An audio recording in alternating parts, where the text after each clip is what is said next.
Hello guys and welcome back into a new brand video. In today's tutorial, I'm going to show you how to fix WooCommerce products image size issue. So make sure to watch the video to the end and follow these simple steps. So first, make sure that you are in the WordPress admin panel. And after that, we will need just to head directly to the website builder or the appearance or the theme customization.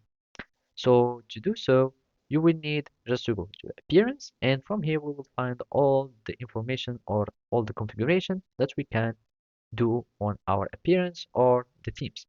So here we need just to click on customize, and basically customize would allow you to start adding some modification in or some updating in your items or websites uh, components. And basically, we will need just to search for somewhere where we can modify and set up our image sizes. And from here, we will find, for example, global, and here you can see the color, etc. We can start changing the colors, and as you can see, already some links are changing. You can have many link, colors, etc.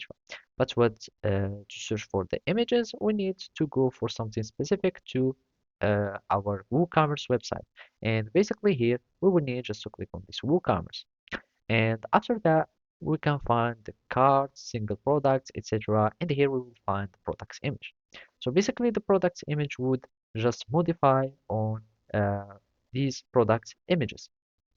And basically, we can, for example, have a thumbnail width.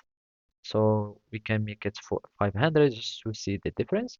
And as you can see, it will be changing. And for example, we can make it for 300, etc.